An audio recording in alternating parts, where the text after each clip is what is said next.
Hey, incredible English conversationalists. Kimberly here for day 15 of the Learn to Speak English Without Fear 33-Day Challenge.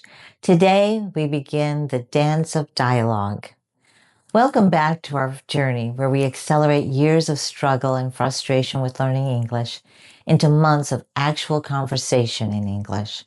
We've been learning so much. We found the music of speech on day 3, committed to micro habits on day 8, turned mistakes into fuel on day 9, honed our active listening skills on day 10, practiced speaking solo on day 11, and we've broken free from the translation cycle with lexical chunks on day 12. We started forging our own immersion on day 13, and the last time we were together, we unlocked clear pronunciation. Today, we put it all together. You can start a conversation. You can be understood. But what happens after the first few sentences? Today, we conquer the awkward silence. We're going to learn the art of the flow, how to keep English conversations alive, engaging, and truly enjoyable. If you've ever felt a conversation dying or struggled to keep it going in English, tap that like button now. Comment flow in the chat so I know that you're ready to master conversational finesse. And share this video with someone who wants to move beyond just answering a question. Now you know the scenario. Someone asks you a question in English, like, "How was your weekend?" And you respond, "It was good." Silence. Or, "So, what do you do?" "I'm a teacher." Silence. Maybe a polite nod. This is the conversation killer trap. It is the one-word answer, the feeling that you're being interviewed, not conversing. You're not being rude. You just don't know how to extend the conversation. You're afraid of saying the wrong thing, or you're too busy mentally translating your next response. This leads to an awkward pause, missed opportunities for connections, and that frustrating feeling that you can't truly express yourself, even when you know the words. It makes you want to avoid conversations, to hide, to let others do all the talking. How can you continue to improve if your conversations keep hitting dead ends? You can't. You need to learn to build bridges between your thoughts and theirs. Conversations aren't just about exchanging information. They're about building connections. Think of it as an architectural design. You start with a foundation, which would be your answer to the question, but then you add bridges, extensions, connecting phrases, follow-up questions, personal insights. This is about conversational architecture. It's about being an active contributor, not just a respondent. It elevates your active listening from day 10 to truly hearing, your chunks from day 12 to connect ideas smoothly, and your clarity from day 14 to make sure that your contributions to the conversation are completely understood. When you master conversational flow, you're not just speaking English, you're engaging in English. You're creating an experience. And that, my friends, is where true fluency, confidence, and enjoyment truly blossom. These are verbal connectors that link your answer to something more, turning a dead end into a pathway. Now we're going to try something called bridge builder phrases. After you give your initial answer, use these phrases to extend the conversation.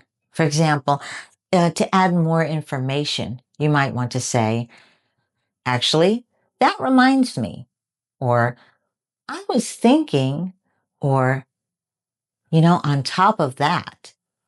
If you want to relate to something they have said, you might use the phrases, "That's interesting because," or "Speaking of that, what do you think about?"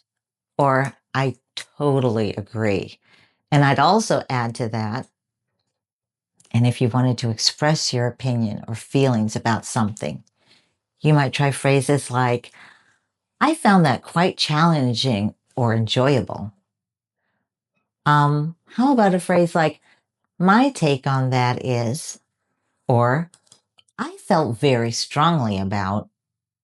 And what if someone asks you, how was your weekend? Instead of just saying, it was good, you could say, it was good. Actually, that reminds me, I tried a new restaurant and the food was amazing. Speaking of food, have you tried any new restaurants where the food was really, really good? See how that immediately creates a natural path forward? It invites them in. Practice these phrases, not just memorizing them, but using them in your solo speaking practice that we started on day 11. This isn't about interrogation. It's about genuine curiosity that fosters connection. It helps you to get to know more something about that person and helps them get to know you. There's another exercise that I would like to introduce you to called the follow-up question master technique. Instead of asking only yes or no questions, aim for an open-ended question that encourages the other person to share more. Focus on their experiences, feelings, and reasoning. If they say, for example, I went to the beach, instead of responding with, did you like it? Try saying something like, oh, really? How crowded was it? Or, which beach do you like to go to the best? Look for openings to dig deeper into an answer with challenging phrases such as, what led you to that decision? Or, how are you planning to overcome that? Or, tell me more about. Or, could you elaborate on?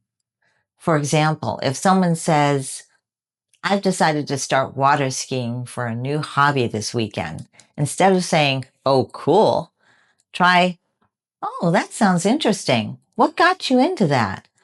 Or, what's been the most challenging part so far? These show you are truly listening and interested. This technique turns you into a facilitator of conversation, not just a passive listener. Now, our next drill is about moving beyond generic replies to letting your true self shine. It's called inject your personality responses. When someone shares something, don't just agree or say okay. Share a brief, relevant, personal connection or opinion that you have. Connect with a similar experience. For example, oh, that's so true. Once I had a similar experience when, if you want to express a genuine emotion or opinion, you might say, I totally get that feeling. It's so frustrating or exciting when that happens. Or, for me, it's usually the opposite. I find that, you could use a small antidote. Funny you should say that. Just yesterday, I was thinking, so if someone says, for example, I really hate Mondays, instead of replying, me too, try, oh, I totally get that. Mondays always hit me with a huge to-do list, and I'm still recovering from the weekend. That's putting you in the conversation. This makes you memorable. It shows you're a real person, not just an English speaker. It builds a deeper connection, an actual relationship. Here's your next challenge. For the next 24 hours, I want you to consciously practice these 3 techniques to keep the conversations flowing. Identify 3 bridge builder phrases that you'll use today. Formulate 3 follow-up questions in your solo speaking practice. And I want you to prepare 2 inject your personality responses for potential scenarios. This is how you move from merely speaking English to genuinely conversing in English. It isn't just about learning English. It's about thriving in English conversations, making real connections and fostering relationships. This is how you accelerate years of trying to converse into months of conversations in English. Remember, conversations are a dance, not an interview. When you learn the steps, how to bridge the gaps between awkward pauses, how to follow up, how to inject your personality, you transform from a spectator to a full participant. You build confidence. You reduce mental translation. You speak without climbing over obstacles. Be engaged. Be present. Be yourself, conversing in English. That's the true freedom of fluency. I'll see you tomorrow for day 16. Same energy, same passion, same dedication to your unstoppable English journey. Keep those conversations flowing. Goodbye for now, and God bless.